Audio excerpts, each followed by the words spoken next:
Canon Films, the home of high-powered, high-voltage motion picture entertainment. With the screen's biggest spectacles, brightest stars, and boldest lineup of explosive entertainment. We're taking motion picture excitement over the edge and your box office over the top.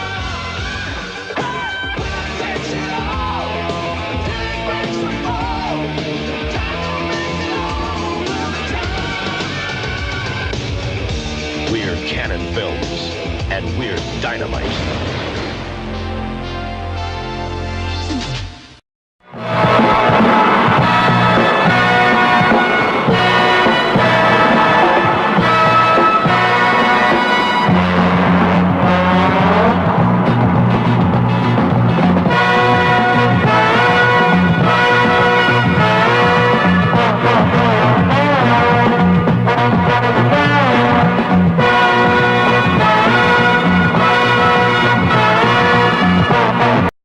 John Woo, in some UK copies, is credited as director.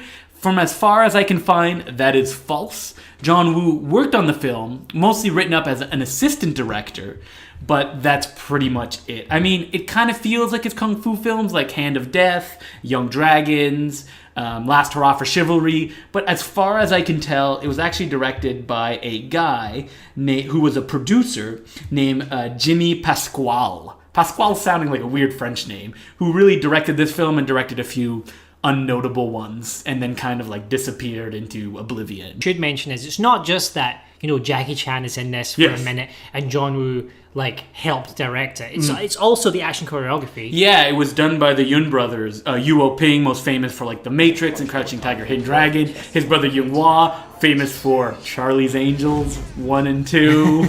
And Yung Chan. And his father, Simon Yuen, who was the guy who taught Jackie Chan in Drunken Master and Snake in the Eagle's Shadow, also appears in it as not a fighter for some reason, but like as an uncle who's like, I know the secret of what's going on. For Canon picking this up, probably without even realizing it, because a lot of these people weren't famous yet, they've actually picked something up which is legit. Yeah. Satisfying is the word that we're looking for. And you know what? I'm sure they picked it up completely accidentally. Yeah, they were absolutely. probably like, okay, this was an independent kung fu film, so it wasn't Golden Harvest, it wasn't Shaw Brothers. It was made independently, which is probably why they were able to like grab it, because it's probably a producer being like, I need to unload this and make a little bit of money. So Canon probably stepped in and was like, yep, I'll grab that for you. He's dead. How's that? Someone beat him to death. Huh? Who was that guy? I don't know. Starts our hero, who neither of us know the name of. Nope. Never comes up. The hero. He is graduating from police school, which his uncle runs, as happens. And his uncle says, you've done me proud. You've done very well at the you're college, top of your and class. there's something you should know. I'm going to give you a job. You have given me something And he's like, to work for. also, I'd have been an orphan. your dad. If you hadn't taken Not care of died me of the after plague. my He didn't father die of the died and plague. left me. You graduated number 1, and so I want you for the job. Did you ever know just how your father died? Didn't you say it was the plague? No. He died in Some jail. guy killed him, and that's who you're going to go and get. And his face gets all wobbly, and he's like, I'll kill that bastard, because we watched an amazing, You know who did it? like, British dub of it from the Yes, I guess. yeah, it was like British guys doing, which is probably the most common kung fu dub, which is like British guys or Australian people trying to do American accents for some reason. and It just sounds great. It sounds great. So, with the plan of getting that bastard, he heads off, and then we have what I consider a bit of a dip in the film, which is just guys riding around horses for what feels like forever. Yes. Like, at this point, I'll be honest, I was a bit like, oh dear, this is not going to be a good kung fu film. This is like the people are coming into the theater and sitting down with their popcorn. Give them a good 15 minutes, 20 minutes to get ready. Rolling, keep moving, moving, moving. Oh, they're disapproving. Keep them doggies moving, roar. And we're introduced to our antagonists. They go to like a tea house or something. They're always in tea houses. Ooh, you gotta have a fight if you're in a tea house. And they introduce the characters.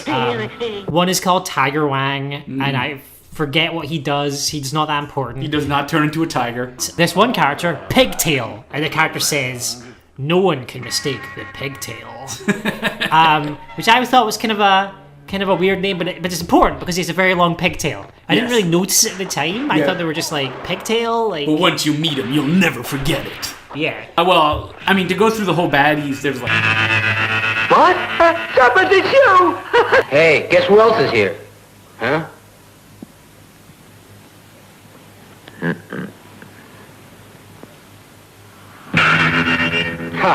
Huh? Scarface, it's you! I'm detained. Oh, pass it on. Pass it on. What are we gonna do? He didn't give us the lineup. Yes. So the hero goes around. He just seems to be wandering around, just kind of like looking for the heroes baddies. are coming to the town. Yes. Right? And as he's coming to the town, before that happens, there's cart, which has on it a simpleton with no teeth, and a blind lady, right? And two guys of the bad group, the bad dudes, come over the hill or whatever, and I swear one points at the woman, because the wheelers come off the cart for some reason, and he goes, "Hey, that shit looks pretty good."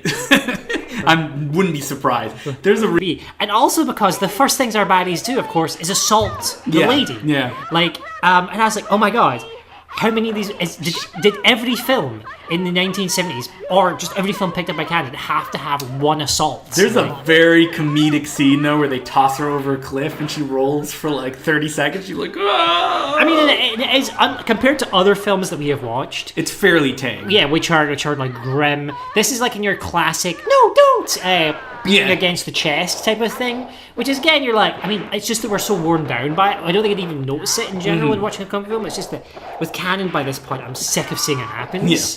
And of course, our hero appears out of nowhere and he just murders. This is the best part about the hero of this film, which is he doesn't just fight people. He repeatedly punches them in the face, like 7 punches in a row to the same place. Like, until they die. Until they die. Like, and that was so refreshing.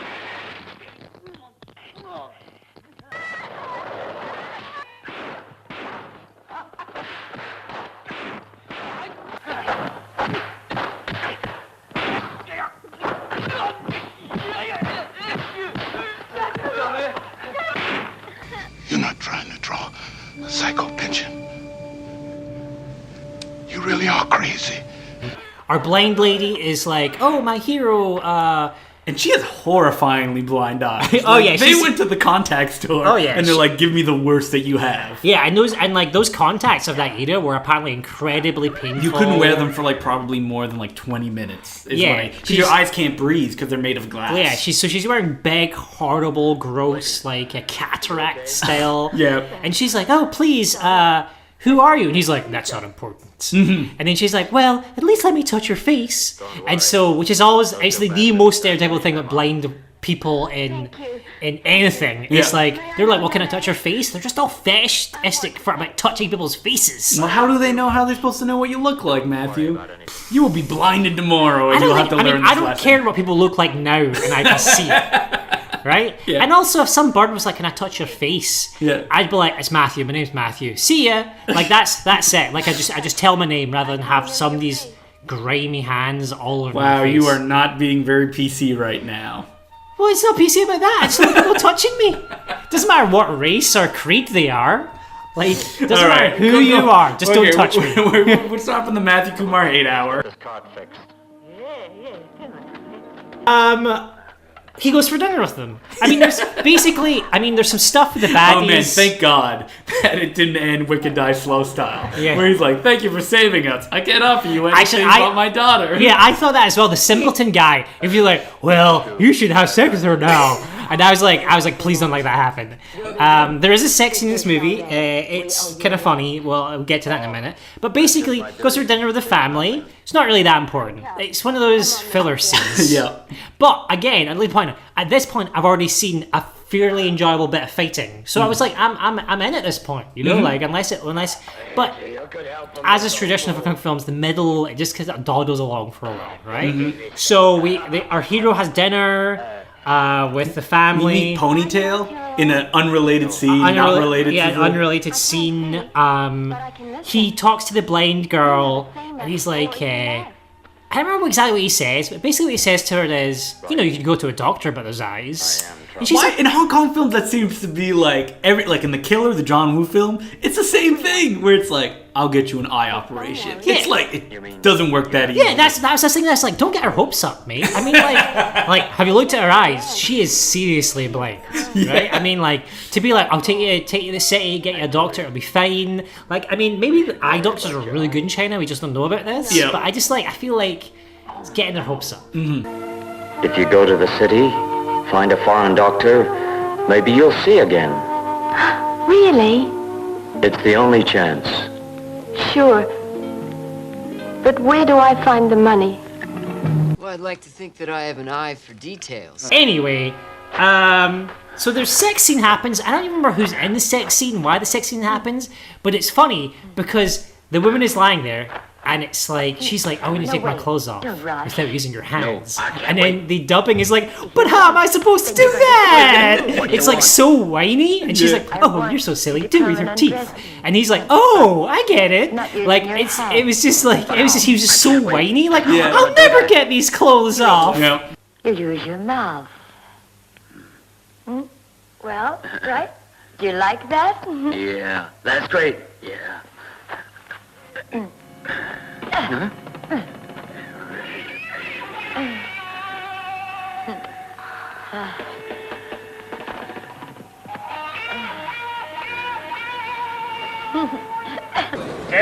And then basically what happens is our hero fights Pigtail. Right? Yes. And his name is Pigtail because he fights with his pigtail. Yep. And he doesn't start the fight immediately doing that. There's no like flashy build up to it. He just fights and it like goes whoosh, whoosh, whoosh, whoosh, starts whipping his hair around. Yeah, and then like cuts into boards. This is classic Yuen Woo-Ping like idea fighting. Like he's really big on that. Like you bring to a fight an idea. And this particular one is like fight with a pigtail. Yeah. And that's what makes this. And the fights in the movie like never feel too old. Like there's always a little like fresh element. I mean, it's not mind blowing anything, but like this pigtail fight, you're like, yeah, woo! Yeah, I mean, again, nothing in this this isn't like one of the top ones you have to see or something, right? It's just if you're familiar with the genre and you don't mind the movies, like. These are enjoyable fights to watch. You know, you are not going to complain while watching them. And again, part of it is that our hero is a psychopath because he doesn't just beat up Pigtail. You're like, "Where's your boss?" He punches Pigtail a lot in the face and then hangs him to death with his pigtail. With his pigtail. That's what's funny. Like, and he like legitimately just like stands and watches him choke to death, and he's like, "Yes, my job is done."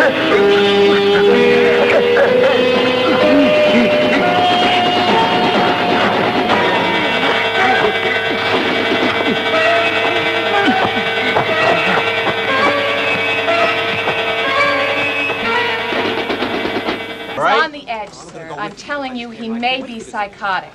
But then comes probably my favorite scene in the movie, which is Pigtail is hanging there, and the goons, like a bunch of them, I believe, including Jackie Chan, I may be mistaken, run up and see him hanging there and like, oh my god, no, what happened? Someone killed them, we'll have to get them. They don't have to get no one, because the hero just steps out from behind a building and he goes, I've been waiting for you. And then he beats them all up. It's amazing. There's no pause between the fights. Yeah, he just starts another fight. And again, it's a good ass fight. Yeah, basically. it is.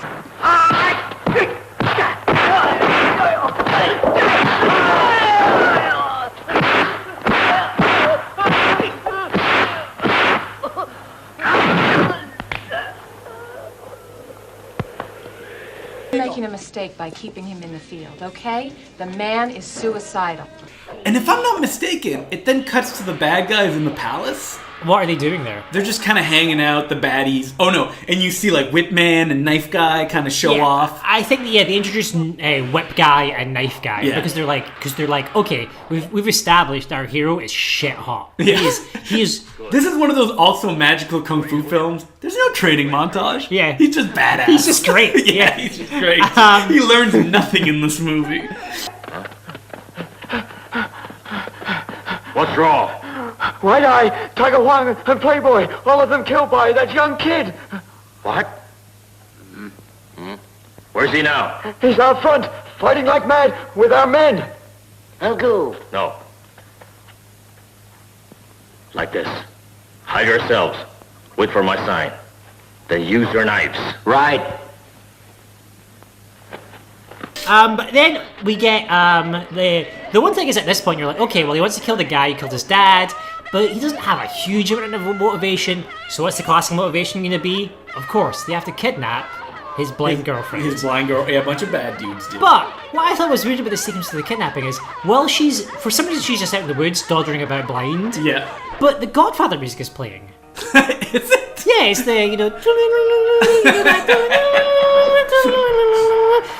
that's the music of the Godfather. That's the music that's playing, and I was like, this is like was somebody at the like they dub, dropped a needle on whatever. They were just like dubbing, and they were like, I'll get some Chinese music, like the music. We'll stick over the top, and they were like, I don't have any Chinese music. I got this Italian music though. Yeah, and it's like it's basically the same, and they were like, sure, I don't really care.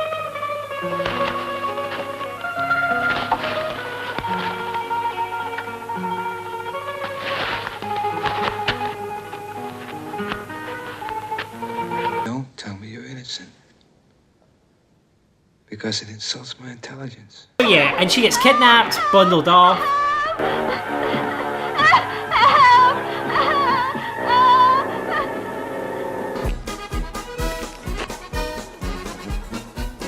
Who left?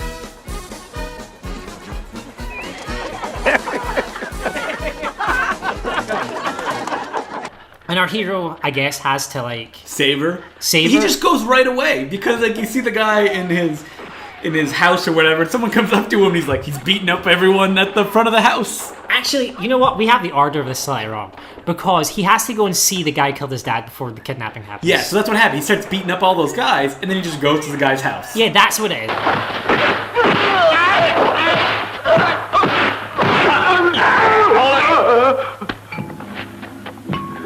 That's some serious shit you carry.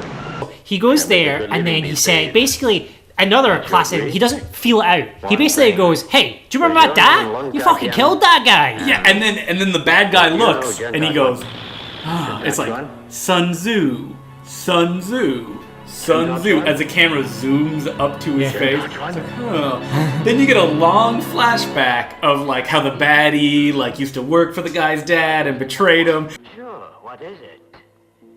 A search. A search?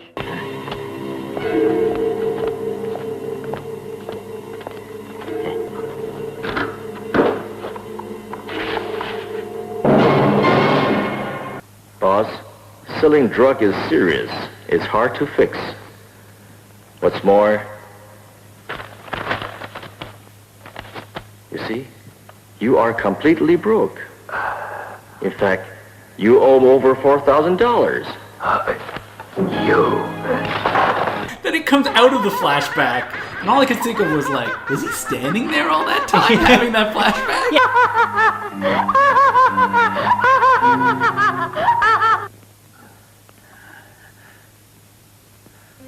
Did you ever see that scene in Scanners when that dude's head blew up?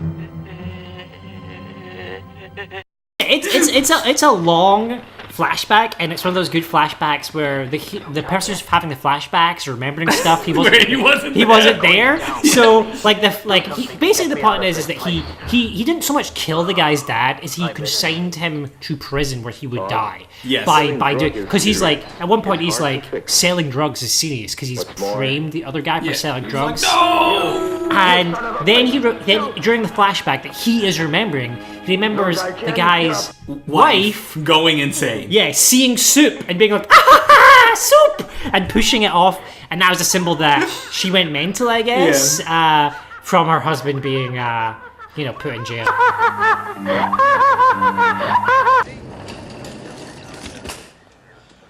I think she took that well. So, let's ask this eternal question. They're bad guys.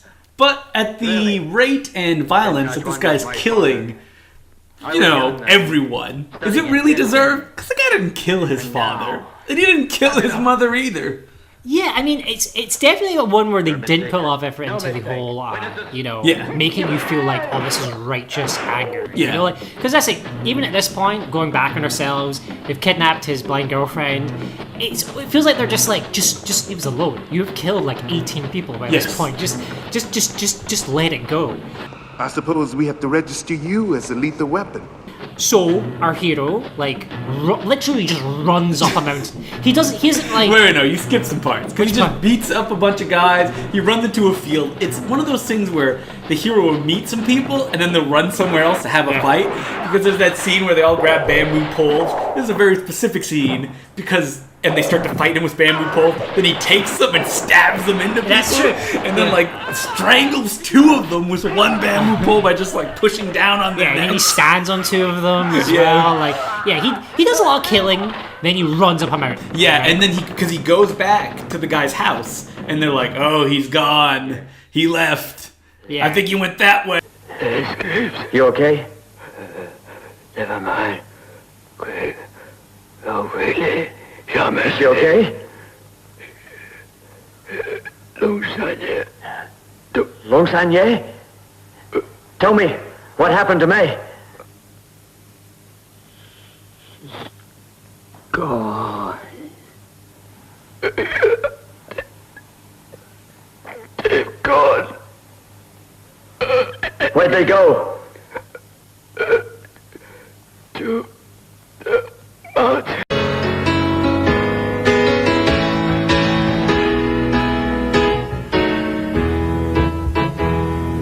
Go tell it on the mountain. And the hero's like, "Oh, fuck." And then he just runs. He runs up, like Matthew has said 3 times, runs up a mountain until he just catches them. Yeah, but he gets to the mountain and there's no one there, right? He's like, "What's going on here? I thought they built up this mountain." So he walks into the middle where he falls into the smallest hole. Like a hole that is literally about, God, 0.5 meter in diameter or something. They were in the middle of a huge field. So they were like, "Man, we really hope that he walks right here." He has to walk. What do we know about our enemy? And they were like, "He always walks in the center of a room." And they were like, "Okay, so we'll just put it right in the middle and you'll fall in." And he falls in, and this is a good moment to bring up something that I can't believe we didn't mention, which is because their plan when they rope him up is what we'll do is we'll turn around in a circle. We'll run around him for a while while he's roped up, and then we'll sort of swing him against a wall until he dies. Oh man, the actor tries to sell it. He's like, "Oh!" Until eventually the hero goes, "Wait a minute, I know Kung Fu. I'll just jump off the wall and backflip." Awesome. He does that, and then he just pulls out his boomerang and embeds it in someone. He kills 3 people. Yeah. Cuts one guy's throat, whips around, cuts another dude's throat, lands in another guy. The guy grabs it and then cuts the ropes with it. Yeah, it's awesome. Yes, it is awesome. It's because you're already enjoying it, but at this point you're like, and this movie has fun stuff like boomerang kills. At that point, they're like, well, we've got to send in the last 2 remaining guns. Yeah, which is knife throwing dude and whip guy. And again, this is a really fun it is fun. Scenes. The guy gets hit by the knife, and then he grabs the knife and pulls it out and throws it back. It's got a classic kind of you talk misdirection where the guy, he throws a knife at him, he dodges the first one, Matrix style, I would say, Yuen Woo-Ping, right? Yep. And then the next one, you're like, oh my god, he's been hit by the next one. It looks like it's stuck him right in the heart. You're like, oh, it's all over. But then no, he actually caught it in the pit of his arm. Yeah. And he turns around and throws it at the knife guy. It's great. Because it's just like... and then he's using bodies to catch the knives. He uses a body, the knife goes... And then he's basically a beat knife guy, and then whip guy's like, wait a minute, I've been sleeping on the job here. Yeah, I've got a whip. So he starts using whip guy. I don't really remember, but they fight and he beats them. They fight, but again, the way that he eventually beats whip guy is he tangles at the whip and jumps over him. No, it's amazing because he does all, and whip guy is starting to lose. So whip guy runs away and he chases after him. He chases whip guy, but the point is that whip guy's on the floor, and what he's doing to whip guy is just kicking him in the face until he dies. Yep. Once again, our hero. Just a murderer. Just a crazy psychopath. It was he was first in his class because he just loved killing. Just children, women, it doesn't matter. Every single sequence is that part from The Simpsons where Homer is murdering the Hamburglar, and then somebody's like, stop, he's already dead. Because he just keeps going. He's like, is he dead yet? I'll kick him 13 more times to make sure. It's kind of you kind of feel that John Woo is directing because that's the aesthetic that John Woo brings to gunshot. Yeah. Everyone gets shot 20 times before they go down. It's just like that with the punching and the kicking. So these guys are taken out. It's awesome. There's the big baddie left. And I'm like, oh man, what are they saving up for this? How are they going to kill this guy? He beats him up a little bit, puts his hand on his shoulder and goes, you've killed a lot of people. You're going to jail. Yep, the last guy. We're making the point that our goodie is really good, you know, because he doesn't kill the main bad guy. He brings him to jail. That was his job, don't forget. And the film basically ends with the blind woman being like, will I see you again? He's like, yep, I'll come back and I'm going to take you to the doctors. And he literally goes, see ya. And he just rides away on a horse. And she's like, see ya. And I was like, that's kind of cold, man. Because he's not coming back. Because first of all, she's blind. Like, see ya is like, I mean, but yeah, I mean, and it ends like that, snap, done. Yeah. It's like, in, out, you saw a bunch of guys get beaten up mercilessly, and you enjoyed it. The end. Yep. Right? I mean, I have no complaints about this movie. No, I don't either.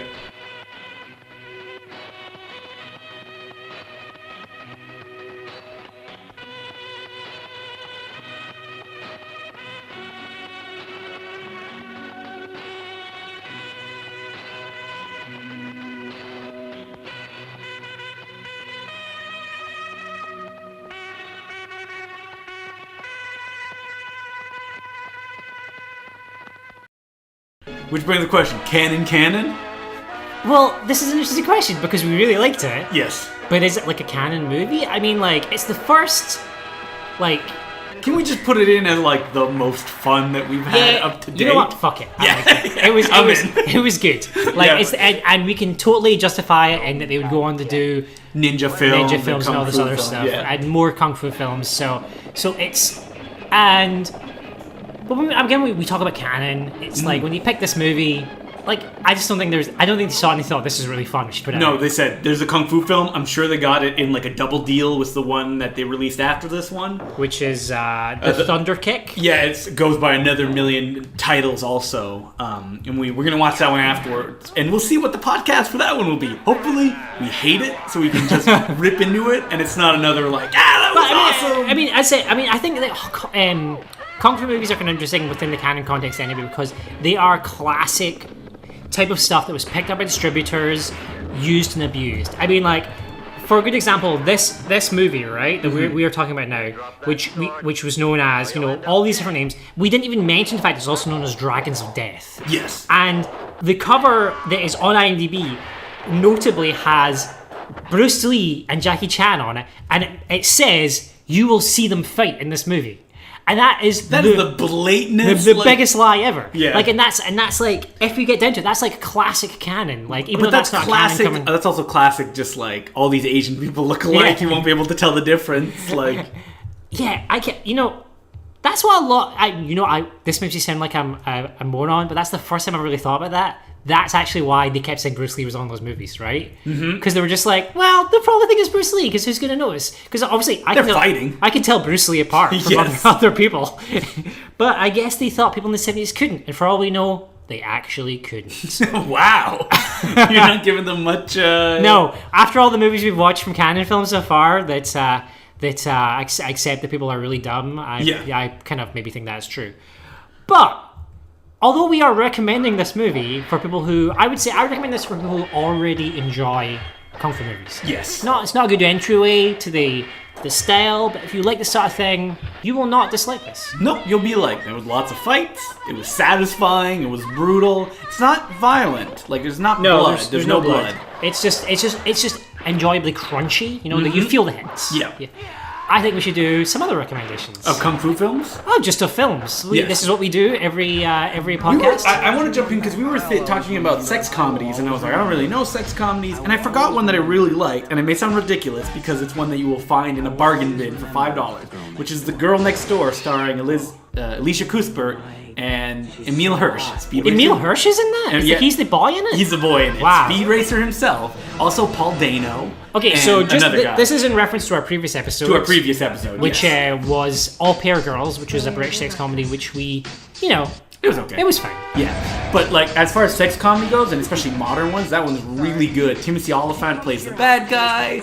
It was directed by a dude named Luke Greenfield, who's, like, super passionate about the work that he's done. I always think of Timothy Olyphant as Hitman. Like, I was thinking of him as bald, and not very good.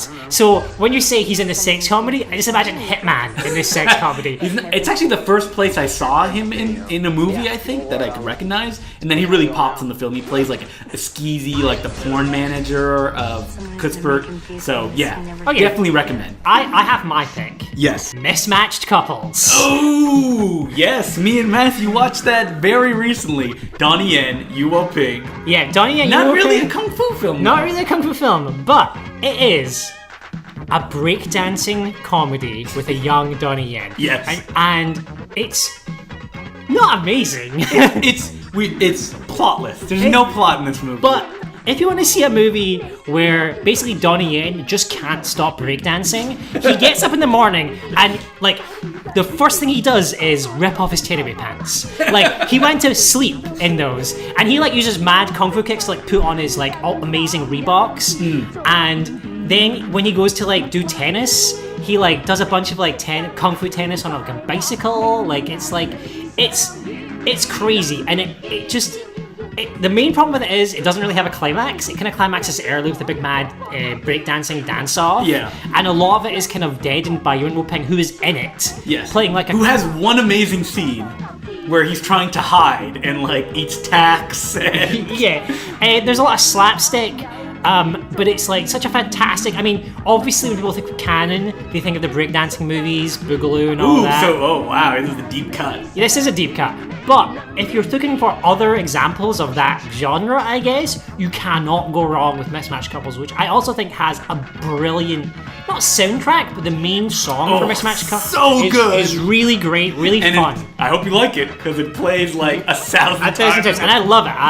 I honestly think Mismatched Couples is a really fun, silly movie, and the first time I heard of it actually was from this zine called Kill You Last, so done by a guy in the UK. And if you like zines, pick up Kill You Last. It's really good. So I'm gonna keep riding the Yuen Woo-Ping train, and I'm gonna go with movies that I feel like they're almost his passion project, and he has never really returned to this kind of genre before.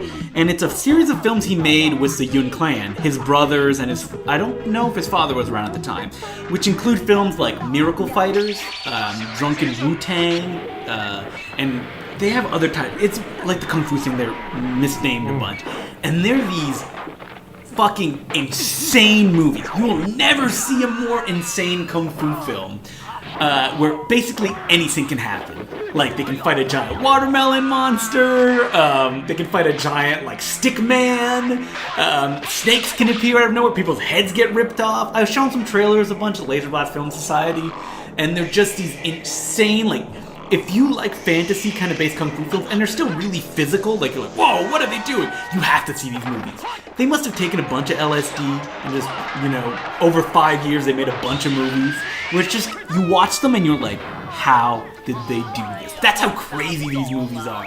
And it feels like the imagination in those films, after that Yuen Woo-Ping was like, I'm done. I'll just do straight like fight scenes from now on. Like the Matrix for Yuen Woo-Ping, it feels like he was like he had just woken up and he did it really quick. Stuff, because really when you go back and look at the Matrix, like I remember really enjoying the Matrix at the time, but it's not that exciting when you compare it to like one of his even this, he's given like the straight. It's kind of like I've never had a steak before, and you're like, oh, here's the base. It's cut of meat. Yeah, it tastes. It's like it's good.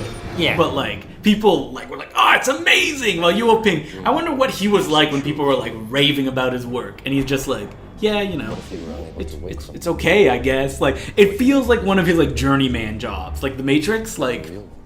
And I'm sure he worked hard with Keanu Reeves and stuff like that. And there's other fights, like the Burly Brawl in the second one is crazy in the sense that he choreographed a fight where a guy is fighting multiple people and it's never take them on one at a time. So Yuen Woo-Ping was probably like stretching his muscles there. But if you look at something like Kill Bill, that's... there's a funny story that a Hong Kong, Bay Logan, a reporter on Hong Kong movies said once, which is when he was on set with a famous action choreographer called Corey Yuen, who did a lot of American stuff. He was a go-to American guy, like The Transporter, Dead or Alive, that video game movie. Like, he worked on all that stuff, which is like they have combinations. So they're like, I'll give me a number 7 here, maybe mix it with a little bit of a 2. Like, they don't create stuff, they just have set combinations that they go to. And that's what it feels like Yuen Woo-Ping's work is like in The Matrix and all that stuff. Yeah, I can see that. Like even Iron Monkey, which is like mind-blowing, one of my favorite like Hong Kong action movies, is not as crazy as Miracle Fighter. But that is a good gateway film. That is a great gateway film. That's probably my first recommendation I would do is go see Iron Monkey. Just enough craziness. All right. My name's Justin Clue. As Matthew Kumar. Thanks for listening.